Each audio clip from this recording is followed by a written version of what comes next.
What would you do if the one sound you couldn't silence was your own baby's cry at 30,000 feet? For billionaire Ethan Blake and his wife Clara, that sound became a storm above the clouds, a cry that no amount of money, power, or technology could stop. But then, from the back of the plane, came a girl no one expected, a silent orphan from Africa, traveling alone, who couldn't speak, yet somehow made the baby laugh. Was it luck, compassion, or something deeper? A miracle written between heaven and earth? Tell me in the comments. Do you believe some people are born with a gift that can calm even the storms of the human heart? At 30,000 feet above the Atlantic, the night sky stretched endless and silent, a velvet ocean pricked with silver stars. Yet inside the cabin of the private jet, peace was shattered by a sound no wealth could silence: the piercing cry of a baby. Tiny Luna Blake, barely 6 months old, wailed in her mother's trembling arms, her cheeks red, her eyes squeezed shut in panic. The aircraft, a masterpiece of comfort and technology, felt suddenly small and suffocating. Across from her sat Ethan Blake, 42, the man whose name had built empires of artificial intelligence. Broad-shouldered and composed in his navy suit, he had the presence of someone used to control. His dark hair, streaked lightly with gray, framed a face carved by years of ambition and sleepless nights. Yet now, those sharp gray eyes revealed only helplessness. The founder of Blake Tech, worth billions, could decode human emotion through algorithms, but not through the tears of his own child. Beside him, his wife Clara Blake, 38, leaned forward with exhaustion. She'd once been a classical pianist, her grace and calmness a contrast to her husband's intensity. But tonight, strands of her auburn hair clung to her damp cheeks as she whispered lullabies that dissolved into quiet sobs. "Please, Luna. Please stop." It's okay. She pleaded softly. The baby's cries rose higher, echoing off the polished walls, scattering the serenity that money was supposed to buy. The nanny, a middle-aged woman named Margaret, hovered nearby, wringing her hands. "I've tried, ma'am. She won't take the bottle," she said, voice quivering. Her words barely reached over the baby's screams. Passengers in the luxury cabin shifted in annoyance. A woman in pearls pressed her hands to her ears. An elderly businessman exhaled loudly, muttering something about children and first class. Ethan clenched his jaw, sensing judgment heavier than the cabin's air pressure. Clara looked to her husband, eyes glassy with despair. "We shouldn't have brought her," she whispered. Ethan reached out, taking her hand gently. "She's our daughter," he murmured, though the words felt like an apology more than reassurance. Outside, the sky glowed with a faint aurora, soft green ripples dancing on the horizon, a beauty no one inside noticed. The hum of the engines blended with Luna's cries, forming a strange, rhythmic agony. Ethan closed his eyes, pressing his palms against his forehead, whispering to himself, "You've solved everything. Except this." Then, just as the storm of sound reached its peak, something shifted in the corner of the cabin. A small figure rising from the last row of economy class, moving slowly down the aisle. Barefoot, slender, with braids glinting under the cabin lights, a young girl no older than 14 stepped forward. She didn't say a word. She simply smiled. The hum of the engine softened as the young girl moved closer, her bare feet almost soundless against the carpet. She was small and slender, around 14, her dark skin glowing faintly beneath the cabin lights. Her hair was neatly braided into thin rows that framed her gentle face. In her hands, she held a small wool bracelet, faded pink and blue threads intertwined, the kind of thing a child might make in an orphanage. Ethan's first instinct was to stop her. Years of running a global company had trained him to control every variable, every approach, every unknown. But something about the girl's calm expression stilled him. She didn't seem afraid of the glares or the wealth that surrounded her. She simply looked at Luna and smiled, tilting her head slightly, as if listening to a song no one else could hear. Clara watched with tear-streaked cheeks, unsure whether to intervene. The flight attendants froze in the aisle, their training offering no protocol for unaccompanied child comforting Billionaire's baby. The girl raised one hand, slow, deliberate, and made a small circular motion near her heart. Clara hesitated, then gently placed Luna into the girl's outstretched arms. What happened next silenced the entire cabin. The moment the baby rested against her chest, Luna's cries faltered, then faded completely. The child's trembling stopped. Her breathing slowed to a peaceful rhythm. And then, against all odds, Luna giggled, a bright, pure sound, the kind of laughter that breaks tension like sunlight through storm clouds. Gasps rippled through the first-class seats. Ethan blinked, disbelief flashing across his tired eyes. Clara pressed her hands to her mouth, tears falling freely now, but this time from relief. "How?" she whispered, voice barely audible. The girl didn't answer. She couldn't. She only smiled, her lips forming a shape that almost looked like gratitude. Then she began to sway gently from side to side, humming, not with voice, but with breath. A soft vibration, like wind through leaves. Luna cooed, tiny hands clutching the wool bracelet on the girl's wrist. For the first time in hours, Ethan exhaled fully. His chest ached, not from exhaustion, but from something deeper.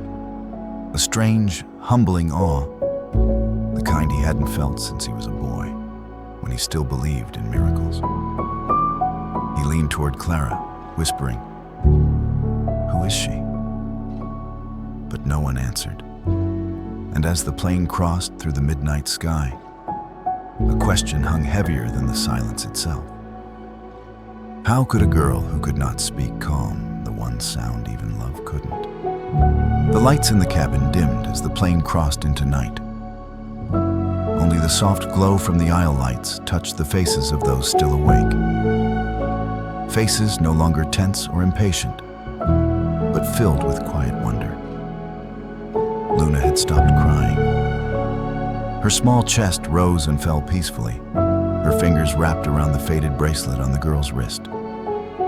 The silence that once felt suffocating now seemed sacred. Ethan leaned forward, his voice gentle yet trembling. "What's your name, sweetheart?" he asked. The girl looked up, her eyes deep and steady, and pointed to a small tag sewn inside her worn sweater. "Amara," the letters stitched unevenly by hand.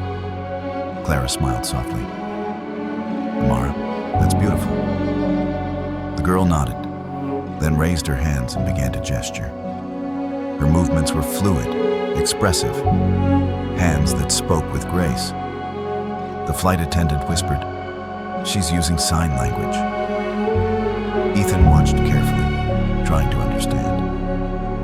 Through gestures and a few written words scribbled on a napkin, they learned she was a silent girl, born unable to speak, from a tiny village in Kenya. Her parents had died when she was little, and a charity organization was bringing her to the United States to find a school that could nurture her extraordinary intelligence. Clara's throat tightened. She can't speak, but she understands everything, she murmured. The realization stirred something inside her, a tenderness she hadn't felt in years. She watched as Amara took Luna's tiny hand and pressed it to her chest, letting the baby feel her heartbeat. Then she began to sway gently, back and forth.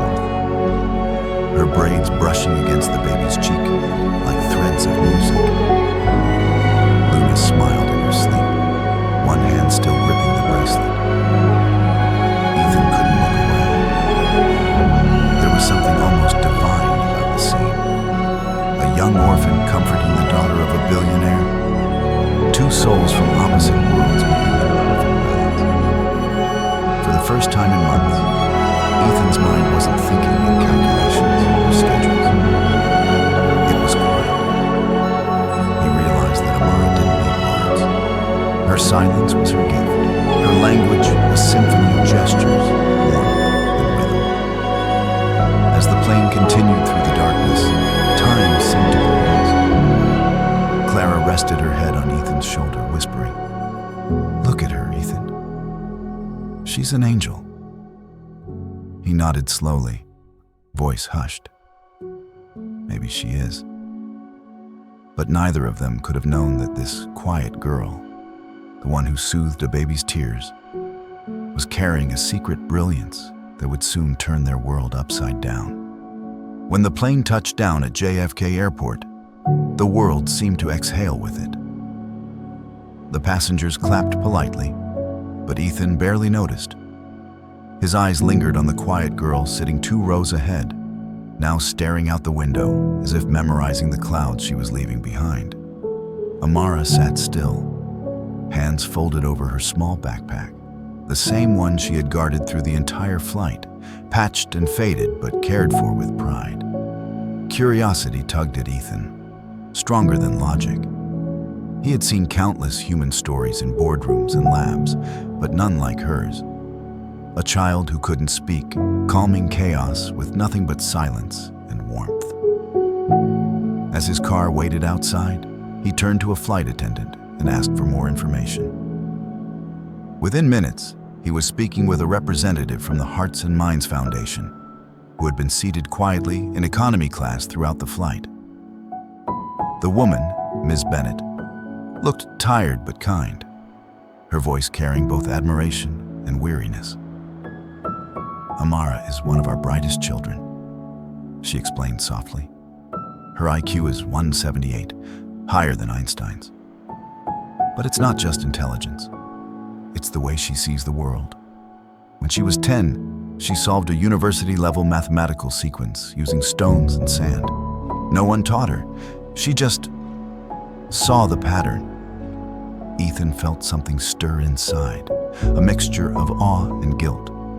How many prodigies like her had been left unseen, unheard, because they were born in silence and poverty? Clara, standing beside him with Luna asleep on her shoulder, listened quietly. 178, she whispered, and she learned from the earth itself. Ms. Bennett nodded. She never had papers, so she drew equations in the dirt. The villagers thought she was strange, said she spoke to numbers. But we saw brilliance. She hesitated, lowering her voice. She was found in the aftermath of a flood. Her village was gone. She was the only survivor. Ethan's chest tightened. The image of the girl swaying Luna to sleep now carried a deeper meaning. A child who had comforted others after losing everything herself.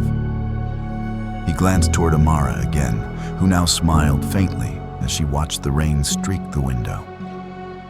She raised her hand, tracing invisible symbols on the glass. The curves of numbers, infinite and precise. Clara whispered, "She's writing equations." Ethan nodded, eyes wide with realization. "No," he said softly, voice trembling with wonder. "She's dreaming in mathematics." The rain outside the hotel window traced silver lines against the glass, as if the night itself were trying to write something it could not say. Inside the quiet suite, Ethan sat by the window, his shirt sleeves rolled up, his eyes fixed on the city lights below.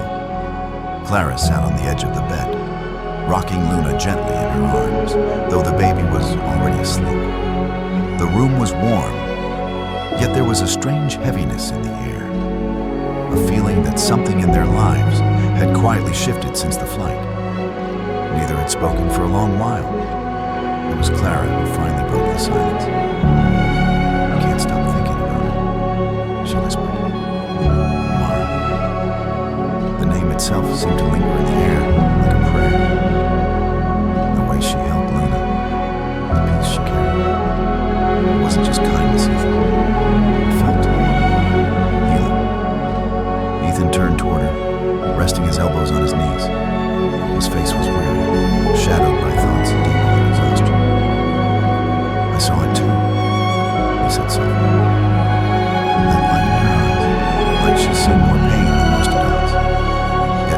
somehow still believes in good. He hesitated, his voice thick with emotion. Do you know how long it's been since I believed in anything? Clara looked at him tenderly. She's a reminder, she said, that not everything can be built or willed. Ethan leaned back, staring at the reflection of the city shimmering in the glass. She has no a child with a mind like that, left to wander alone. His hands clenched slowly. I've spent my life building machines to understand human emotion. Yet she, a girl who can't even speak, showed me more humanity in a few hours than any of my creations ever could. Clara smiled faintly, her eyes glistening. Then maybe we should give her what she's never had, a home. The words settled between them like the first light of dawn. Ethan looked up, the decision already written in his heart. We'll make it official, he said. We'll adopt her, legally, fully. We'll give her everything she needs, school, a future, love. Clara reached for his hand, her fingers warm against his. And perhaps, she whispered, she'll give us back something we lost, the reason we started all this. Outside, thunder rumbled faintly in the distance. But inside the room, there was only stillness. The stillness that comes when two hearts make a promise that will change a life forever. Years had passed since that night of quiet rain and promise. The Blake residence had changed. Laughter now echoed through the marble halls where silence once ruled.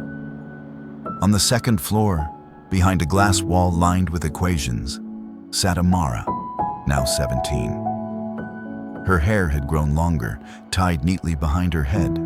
Her eyes, still deep and serene, shimmered with intelligence that no longer needed to be proven. The world had already called her the silent prodigy of MIT, the youngest mathematical genius in the university's history. In the laboratory of Blake Tech, she stood before a holographic projection of neural patterns, her slender fingers moving across the air, manipulating formulas that shaped the rhythm of a machine thought. Lines of code danced in colors, responding to her gestures like notes of a symphony. Though she had never spoken a word, her communication was music and logic fused together, an elegant language only she could create. Her project, Neuromath, was the bridge between emotion and artificial intelligence. It sought to teach machines empathy, not by programming responses, but by translating human feelings into mathematical harmonies. The concept had baffled the greatest scientists, but to Amara, it was simple. Love and logic are not opposites, she had once written on the digital board. They are patterns of the same truth.